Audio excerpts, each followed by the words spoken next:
സ്ത്രീ പുരുഷ തുല്യതയെ അംഗീകരിക്കുന്നില്ലെന്നും സാമൂഹിക നീതിയാണ് വേണ്ടതെന്നും മുസ്ലിം ലീഗ് സംസ്ഥാന ജനറൽ സെക്രട്ടറി PM A സലാം.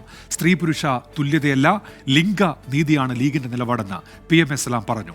മലപ്പുറം നിലമ്പൂരിൽ നടത്തിയ വാർത്താ സമ്മേളനത്തിലാണ് പ്രതികരണം. മുസ്ലിം ലീഗിന്റെ പ്രഖ്യാപിത നിലപാടെന്ന് ആവർത്തിച്ചാണ് PM A സലാമിന്റെ പരാമർശം.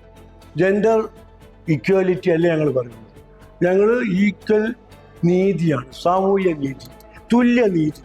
പ്രായോഗികമല്ലാത്ത മനുഷ്യയുക്തിക്കെതിരായ വാദങ്ങൾ എന്തിനാണ് കൊണ്ടുവരുന്നത്? സ്ത്രീയും പുരുഷനും എല്ലാ നിലയ്ക്കും തുല്യമാണെന്ന് പറയാൻ കഴിയില്ല. സ്ത്രീയും പുരുഷനും എല്ലാ നിലക്കും തുല്യമാണെന്ന് പറയാൻ കഴിയും. ലോകം അംഗീകരിച്ചിട്ടുണ്ടാ? രണ്ടും വ്യത്യസ്തമായതുകൊണ്ടല്ലേ. ഈ രണ്ടും തുല്യാണ് എന്ന് പറയുന്നത് കണ്ണടച്ച് ഇരുട്ടാക്കലല്ലേ. ഒളിമ്പിക്സിൽ പോലും സ്ത്രീകൾക്ക് വേറെ മത്സരമാണ്, ബസ്സിൽ പ്രത്യേക സീറ്റുകളാണ്. ഇതെല്ലാം രണ്ടും വ്യത്യസ്തമായതുകൊണ്ടല്ലേ എന്നും PM A സലാം. സ്ത്രീ സമത്വവുമായി ബന്ധപ്പെട്ട് കാന്തപുരം വിഭാഗവും CPI ഉം കൊമ്പുകോർക്കുന്നതിനിടെയാണ് ലീഗിന്റെ പ്രതികരണം. 24 മലപ്പുറം.